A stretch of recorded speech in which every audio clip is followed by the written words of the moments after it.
Welcome to Scoop One Order. We're going live. We have some breaking news, some craziness in Ann Arbor. One of their top assistant coaches has deleted his social media accounts, likely implicating that he is a big part of the Conor Stallion deal.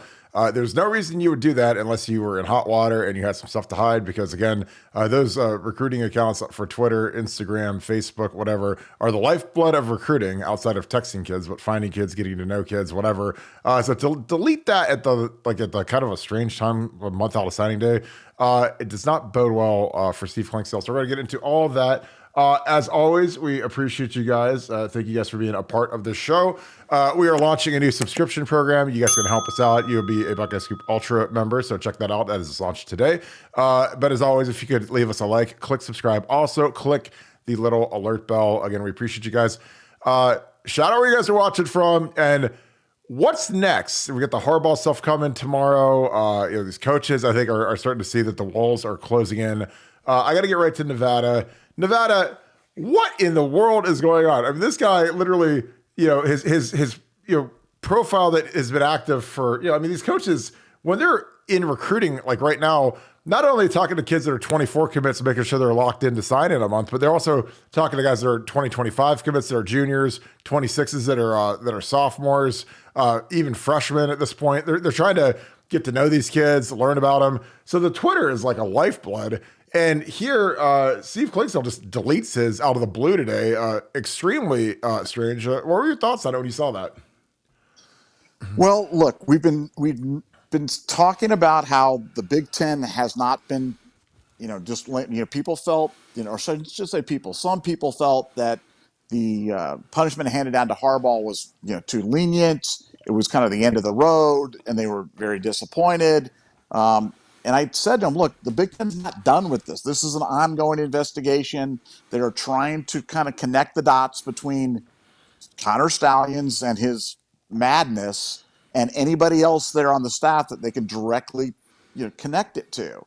And we've been waiting for the other shoe to drop for this, because I've been hearing for several days now. And while other people are talking about, they're negotiating a settlement and they're going to, man, I had not heard that. Now I'm not saying, now I'm not going to dismiss that, because I haven't heard that that's not there, but I hadn't heard at all that that's where they were going with this. I hadn't heard at all that there was wavering or that they were trying to make nice with Harbaugh. I hadn't heard any of that from the people that I've been talking to, are pretty well connected in this. They were telling me exactly the opposite. They were saying, hey, the Big Ten's, digging in, they're digging deeper. They're trying to find out, more about where this thing is led. And now today, Clinkscale goes and deletes his Twitter account, and there are strong rumors coming out of Ann Arbor from multiple sources right now that are saying that's been the first dot that they've been able to connect. And if that happens, man, it can unravel quickly, because we know Jay Harbaugh's involved. The direct coordinators were definitely involved, but this would be a next stop in terms of kind of unraveling this onion, kind of one layer at a time as they do that. But it was very curious timing in terms of, these rumors started kind of flooding into my phone, and then all of a sudden Clinkscale takes off, deletes his Twitter account, and I called you and I'm like, man, we got to talk about this, because this seems like breaking news to me, and certainly something that's going to be absorbing all of our attention here very, very shortly. Well, I think honestly it's just an admission of guilt. Like when you delete stuff, especially like in the age of nothing's ever really deleted. It's interesting that was something that he actually thought would be a good move, because it just seems like it's, as you are going through the skeletons, the archives, the communications, the emails, the texts, the tweets, whatever, the direct messages. I don't know how sophisticated Conor Stallion was with this whole thing. Like, hey, we should both use burner accounts on Twitter to send our stuff, or we should use burner funds, but he didn't seem real sophisticated, given that he uses public Venmo and he uses, it seemed very, like I said, I've said ham-handed about 1,000 times this month, but that's how the whole thing seemed to go down. But, for this to happen at the height of recruiting season, when, this last month is a sprint, because you're trying to make sure that these kids that you have committed sign on the dotted line. You're trying to flip kids. And your primary form of communication is Twitter. It's Twitter, and now there's texting. Back in the olden days, you could only use Facebook Messenger and tweeting. You weren't allowed to directly text, because they've removed that. So now there's no real difference. But again, Twitter is a powerful thing for these coaches. Not just the fact that you can communicate with direct messages with kids, but you retweet what they do. They lifted every single ban. So on Twitter, you can like what kids do. You can retweet. Like if you go look at Mark Pantoni's Twitter, if JJ Smith does something, he retweets it or he likes it, or Brian Hartline will retweet JJ Smith or like it. Because if a kid is a guy that you really like and he's a kid that could be on the flip watch, like you want to show him love. It's like, oh, Coach Clink, retweeted my thing or he liked my thing or whatever. Because these kids are exceptionally sensitive. So, I mean, if you don't do it, and then, the guy from Kentucky or the guy from Oklahoma or the guy from wherever is doing it, then it's almost like it's like you're doing a disservice to the kid and the kid will take that as like a slight, or I don't know. It's weird. I don't miss recruiting at all, but that's kind of what it is. So, to completely get off of it, like there isn't a coach in America that's an active coach employed right now that does have a Twitter. I mean, literally every single coach is mandatory to have a Twitter just because you need it for recruiting. So to delete yours, what do you think it all means, Nevada? Well, look, let me tell you the only thing that gives me pause in this. The only thing that gives me any pause in all of this is that the Michigan insiders have been so wrong on everything on this case. And now they're lining up on the ledge saying this is going to be bad. This bad news coming. And so I'm just thinking they're going to be wrong again because they've been such a strong contrarian indicator on this stuff because their information has been complete garbage. But other than that, where do I think this is leading? I think this whole thing's coming down on Michigan. I've said since day one, they all knew. They all knew. There is no way that this Jamoke Conor Stallions is just running around with the magic binder and doing all the stuff. I mean, he was involved in everything, man. This guy was the Forrest Gump of Michigan football. He's showing up on sidelines dressed as coaches. He's involved in business deals with Blake Corum. He's sitting on the sidelines on Harbaugh's shoulder. He's with Minter. He's with Gaddis. I mean, he's everywhere. I mean, he is just everywhere. But nobody seemed to know anything about him and what he did. Of course, they all knew. They knew exactly what he was doing. They knew exactly how he was doing it. They knew exactly how he was getting his information because otherwise they would not have trusted the information. No one would put their multi-million-dollar a year job and their life and their livelihood and their belief and their family's well-being into the hands of some guy that they thought was just picking signs out of the air or guessing or that had a really good feel. You would have to have somebody that you knew had rock solid information. And I mean, intellectual curiosity would just demand that you would know exactly how he did it. So they all knew. They all knew. It's all been out there in plain sight. It's like you mentioned the word ham-handed. It's been such a amateur hour type. This is like I said, it's like the Jeff Gillooly, Nancy Kerrigan, I, Tanya beating her on the leg thing. This is like literally that's what I think of every time I think of it. I think of these are the guys that were running this caper, and I think Steve Clinkscale's the last one, not the last one, but the next one to get caught up in it because he knew, they all knew, and it appears that now the Big Ten knows, and that could be bad for Michigan. Yeah, well, okay, so here, this is an interesting point. So Brian Lear, appreciate you, my man. Thank you for the 2. He says it's nothing. It's still on IG. Well, I kind of disagree. I think that, if there was one preferred, avenue of communicating, if they said, hey, let's talk on Twitter, direct messages. And Conor Stallion is talking to him on Twitter direct messages, or there's some gambling stuff on Twitter direct messages or whatever, like, that's when you delete. I mean, you're probably not doing it across, 50 different accounts or your IG and your Twitter and your TikTok and your Facebook and, whatever else you have. I mean, I think that was probably where, they agreed to go. Like, I mean, if you're trying to do something like this, like you want to make it as tight as possible. And if you're doing all your DMing regarding signs or recruiting or, hey, I got you onto the Central Michigan sideline or whatever, and you do it through one method, I mean, you say, okay, let's just do it on Twitter. Because then you don't have that huge, like electronic trail. Like if you text somebody, every time you text somebody, like there's like a record of the phone numbers on your phone bill. So obviously you don't want to text them. So you'd be tweeting them. You tweet, it's like, you can tweet, then delete, and there's no real record of it unless the other party, is found guilty, or they give up their tweets with like a records request or a subpoena or whatever. So, I think that maybe he knew, but it just, there's things that stink and there's things that are odd. And again, a coach who's who's a part of a top 5 program since Twitter's existed and has become like really prevalent in recruiting. I don't think this has ever happened. And this is probably over at least 10, 11 years of Twitter being like the number one way of reaching recruits. Because like in 12, when I worked, you weren't allowed to text recruits. I mean, you're allowed to call them like certain times of the year. You couldn't text them at all. They've lifted that since. But Twitter, you could tweet at a kid 100,000 times through the direct messages. And then you weren't allowed to retweet them or like a tweet. So they basically ended all that. They said you can do whatever you want. And that's where they are now. But Nevada, do you think it's a nothing because he's still on Instagram? I can't believe I'm talking about this right now. This is funny. Well, no, I mean, the whole point would be it's not that he's trying to erase his electronic signature completely.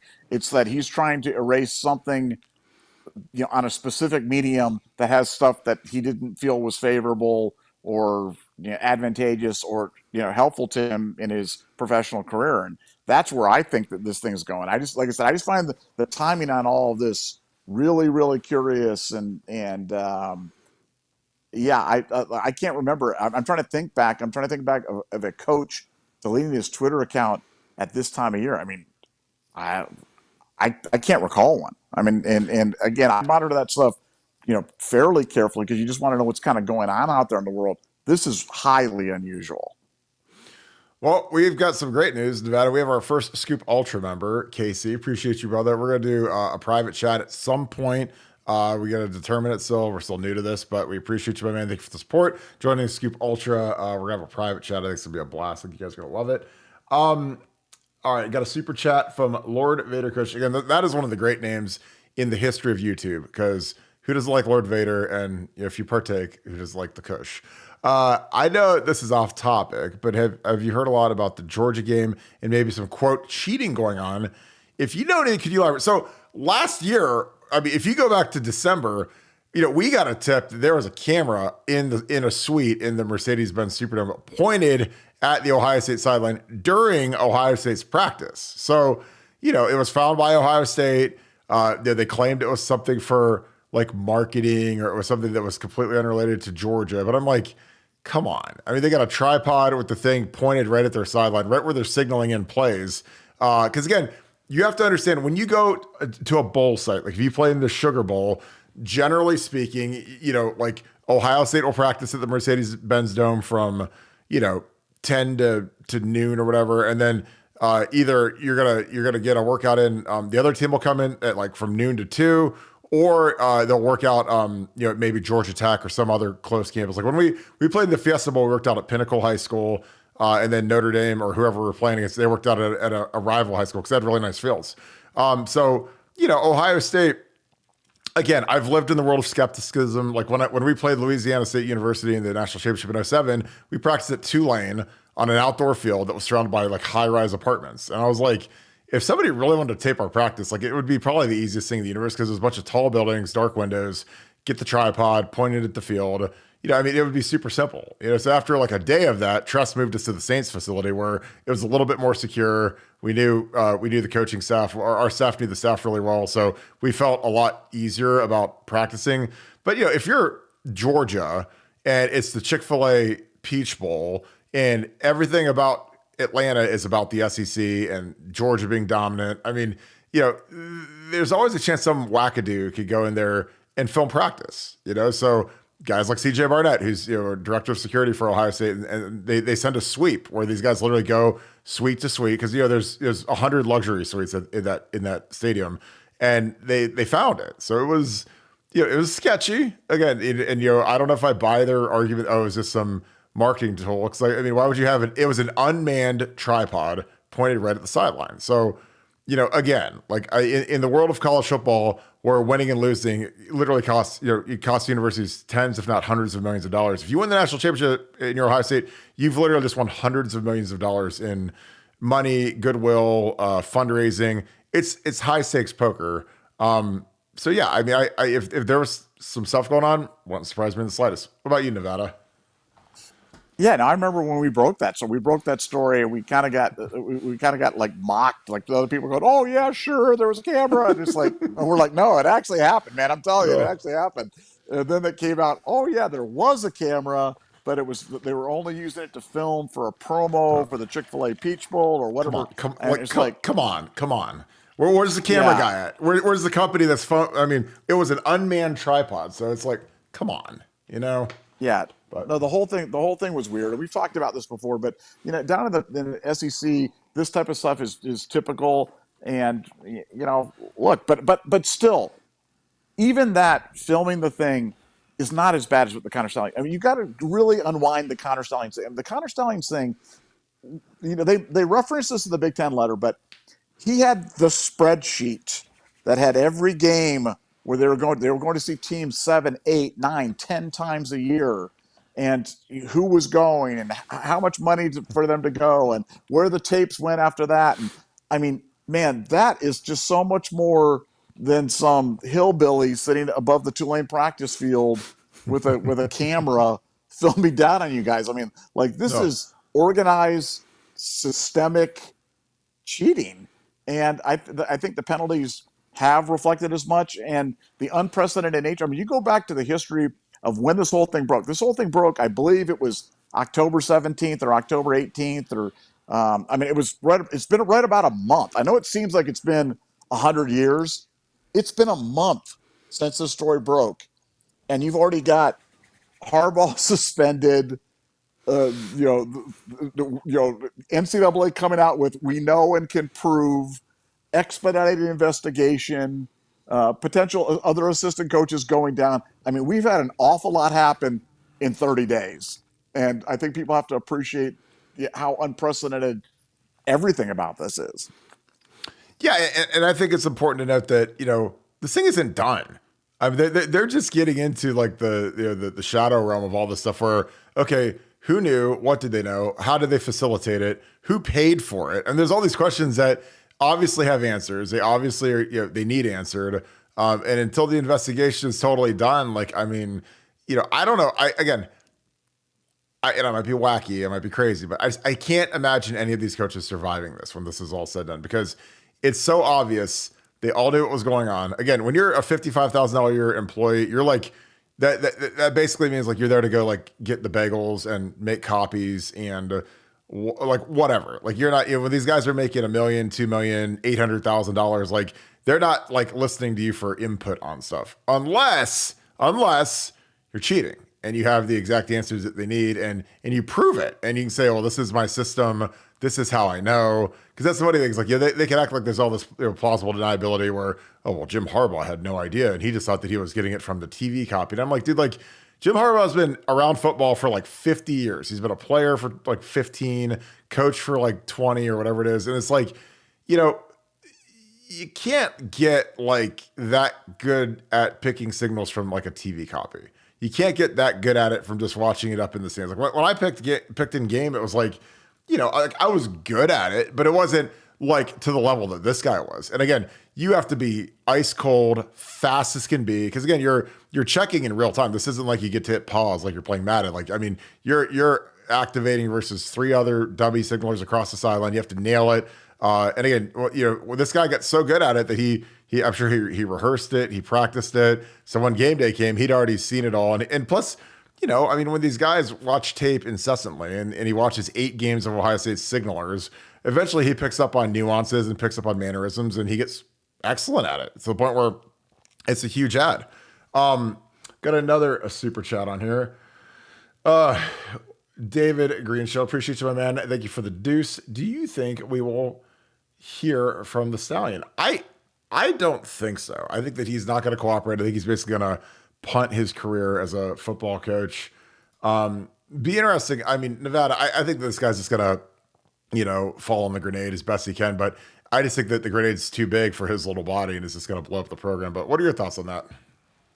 No, this guy, make no mistake, this guy is a hero to the Michigan fan base. Okay. Yeah. Oh, like yeah. this guy, I mean, he will be supported by the Dave Portnoys, the crazies Yeah. for the rest of his life he will be there. And so no, he's going down with the ship on this in terms of the man that could not be broken, Conor Stallions, the guy that would not cooperate, Conor Stallions. And no, so they're not ashamed of it. That's the thing No. about this cheating scandal is there's no shame, there's no self-awareness, there's no, oh my gosh, we did anything wrong. That's the problem with this whole thing is that they don't think that they did anything wrong, and they think Conor Stallions is an American hero, and so will he talk? No, there's no benefit for him talking when by his silence he can appear to be this amazing patriot, along the lines of Nathan Hale or John Paul Jones or whatever. And so no, I don't think we'll hear from Conor Stallions anytime ever. Yeah, I think that he's gonna just go into hiding and lay low and try to stay cool. But again, like when you're a coach and you're right dead in the middle of recruiting season, like to delete your Twitter with this huge investigation going on, it makes me like wonder, what are you thinking?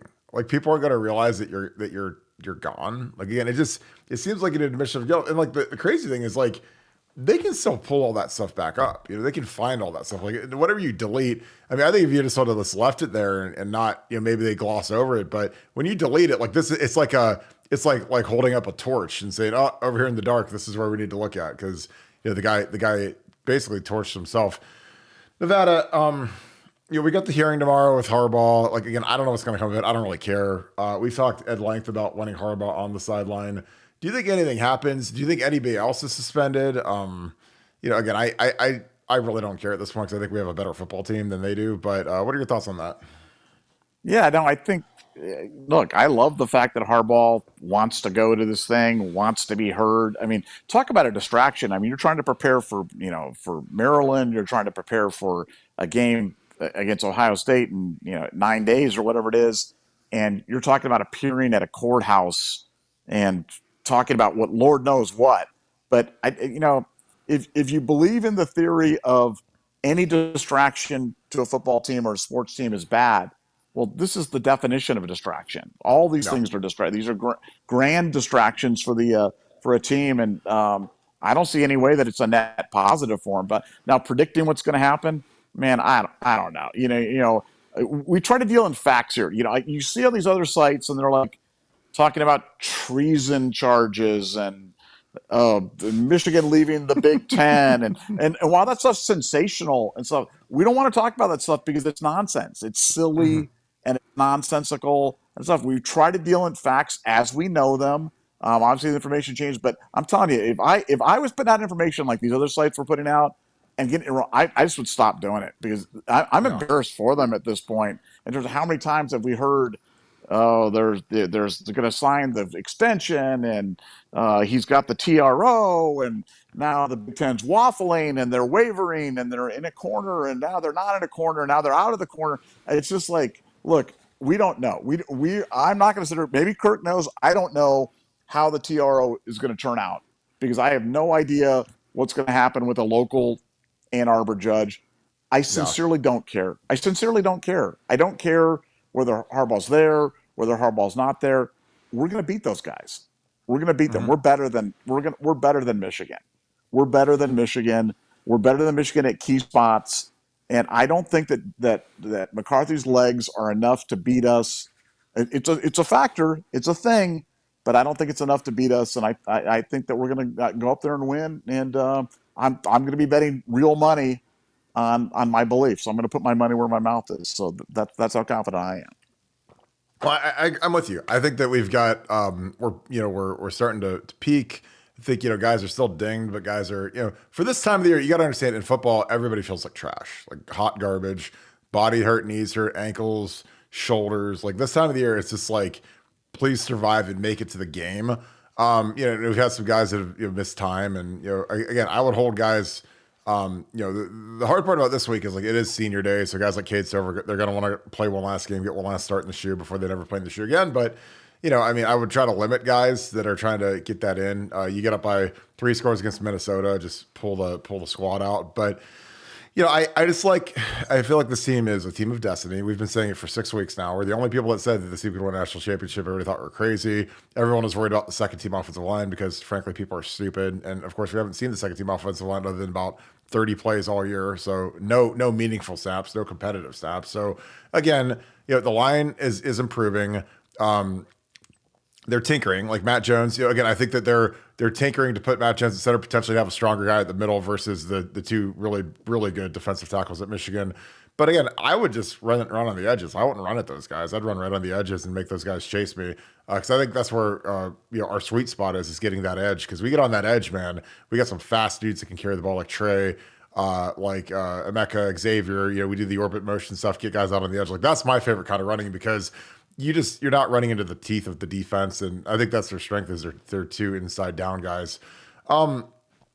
I also think that with Ryan Day's motivation and the lack of distraction on Ohio State's side, it makes life a lot easier, because these Michigan players they're human beings, and like I said, everywhere they go, they're getting asked, what did you know? Who did you know? What do you think's going to happen? Like, that's the big ones. Like, I always guess, what do you think's going to happen next? Do you think Coach Harbaugh is going to be there for the Ohio State game? You think he's going to be around? And these players, it just gets exhausting to the point you don't even want to leave your house. You just want to go through the drive-through, get your food, go home, and just play Call of Duty or whatever these kids do at night. But I like the positioning right now, Nevada. I know you agree with that. What else? Like I said, the TRO thing, I don't really care about. Do you think there's going to be more zaniness coming in the next 2-3 days from Michigan's side? I would almost, I would bet that that's going to happen for sure. I think things are happening. Things are happening in real time. Information is constantly changing and coming in. But this is an active investigation for the Big Ten, an active one. This isn't something they weren't done. They weren't closing the file. They weren't done. And wait a second, I'm still waiting for. Doesn't Michigan have some big dossier on Ohio State that they've been waiting to drop? They've been waiting for the right moment to drop on us, and they're just going to kind of spring it on us at some 1 second. So no, I think that the Big Ten. I know that the Big Ten is actively investigating, and once they can prove those links conclusively, I think things are going to come down. And I think they're going to come down rather quickly, and it'll be interesting to see if it changes the position of Michigan on some of these things when they find out, or when it's proven to them beyond the shadow of a doubt, how deep this went. It'd be interesting to see if it changes any of their public tenor or their private tenor about this, because up until now, they've been pretty, resistant. They've been telling the coaches not to cooperate, which, again, terrible strategy with the NCAA, terrible strategy with the Big Ten. So, this latest round, did this come from the NCAA and the Big Ten offering immunity to players to talk about things? Did it come from a player? So it'll be interesting to see how we unwind this as this information breaks. But no, it's breaking in real time. And in the meantime, I'm just going back. I spent the morning. I watched the. I know this is going to be dark, but I watched like the drive-through version of the '79 Ohio State Michigan game, and then I watched the '81 Ohio State Michigan game, and I kind of feel like that's the way this game's going to be played, because you watch those games, and that game consisted of 164 fullback runs, and I think these games are going to be similar. I think it's going to be slug it out right in the middle. You're going to see everybody piled into the box and see if they can, who can slug it out first. But I agree with you from Ohio State standpoint. Don't do that, Ryan. Good Ryan, bring out that orbit motion. Let's play him to the outside. Let's play to our team strength. Let's not play the game in a phone booth. And I think that we win the game comfortably. Yeah, I totally agree. Casey, our Scoop Ultra member with the sweet little badge next to his name. Appreciate you, brother. Thank you for the 5. Why has Tywone Malone not been a bigger factor? That's a great question. Do you think Ryan Day will continue to call plays next year or start turning it over to Hartline? I'll take this first.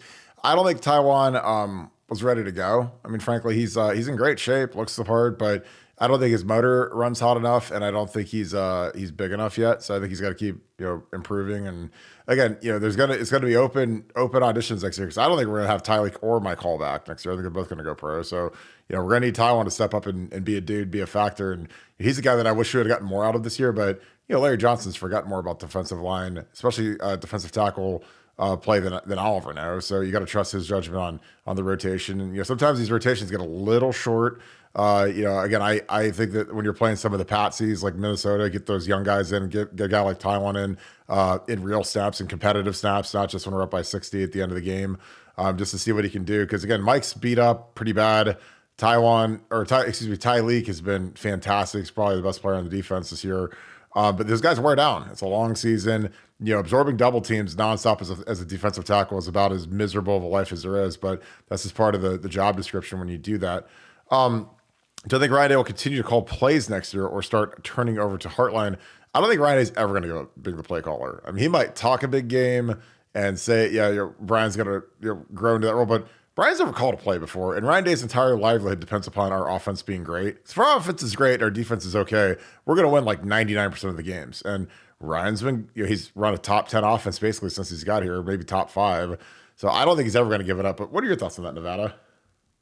Well, it's going to be interesting because I think with Brian Hartline, I think the wild card and all that is Brian Hartline. And Brian Hartline's ascension and the idea that Brian's going to want to.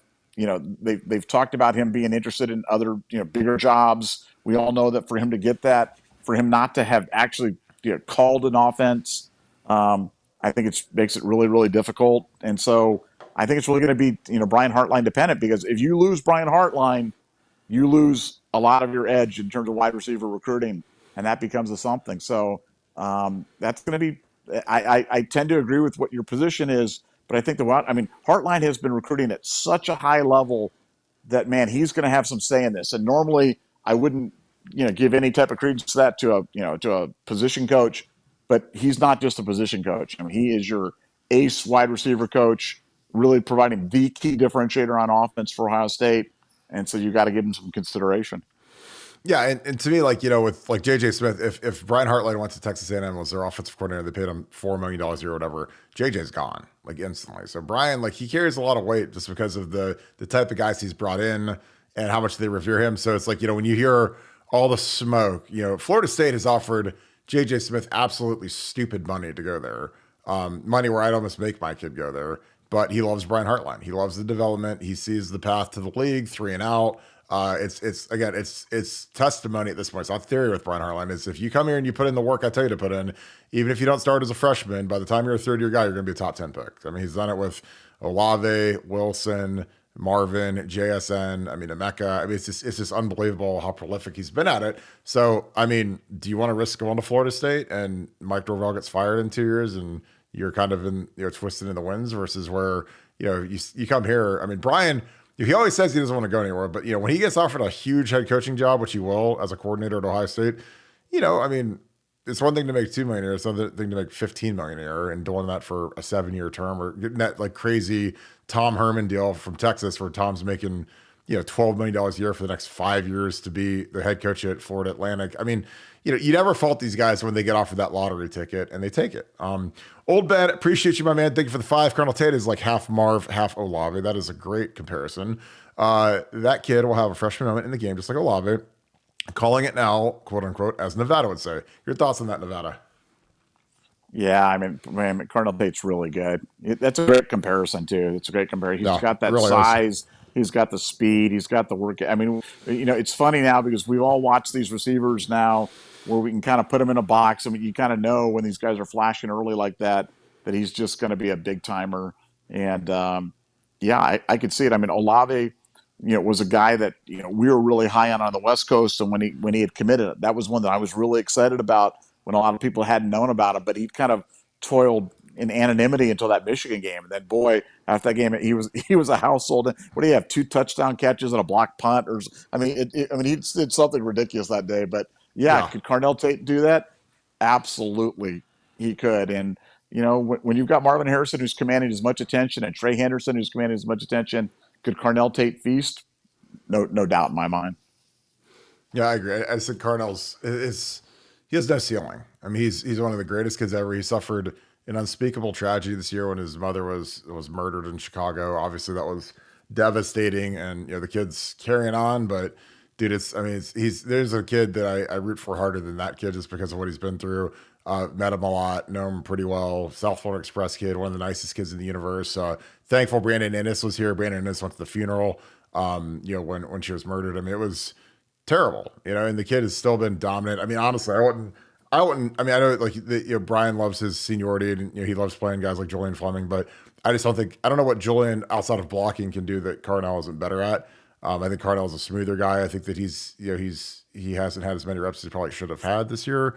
But it'll be interesting to see if he gets much burn this week versus Minnesota. So we'll wrap this thing up in Nevada. This is a good one. We'll see if anything else breaks. We might come back again tonight, so you guys stay tuned for that. I've got an appointment this afternoon.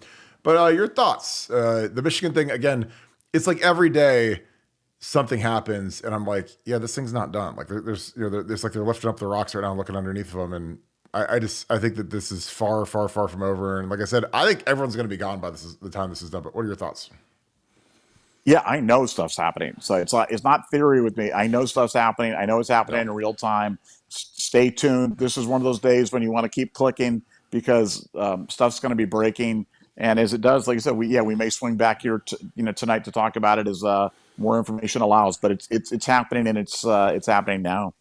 Yeah, and get on BuckeyeScoop.com. I'm telling you, we have it's like a machine gun of information coming out on this stuff. So that's where you get the stuff first. Obviously, these shows are always a blast to kick it with you guys. Appreciate you guys. Check out Scoop Ultra. We're going to unveil some cool badges, a couple layers of it. So Scoop Ultra is just a way to take care and enjoy this program. Get a little badge, give a shout out. We're going to have a private chat at some point, probably in mid-December. So that'll be for Scoop Ultra members only. So check that out. Appreciate you guys as always. If you enjoy this content, please leave us a like. Click subscribe. Also click that little alert bell so you'll get alert every time we go. We'll probably go, if we go again tonight, it'll probably be around 8:30ish. But we'd love to see you guys. Normally we go around 7. We'll go a little bit later tonight. But appreciate you guys as always. Shout out where you guys are watching from and let me know what is the next thing that's going to happen. You can get a little wacky with that. You can get crazy with it. Again, there's no judgment. There's no scorecard. Just let me know what you think. And looking forward to seeing your answers. So thank you guys for tuning in. This is a special report from BuckeyeScoop.com. Thank you, Buckeye Nation. Thank you, Scoop family. Talk to you guys a little bit later. Go Bucks.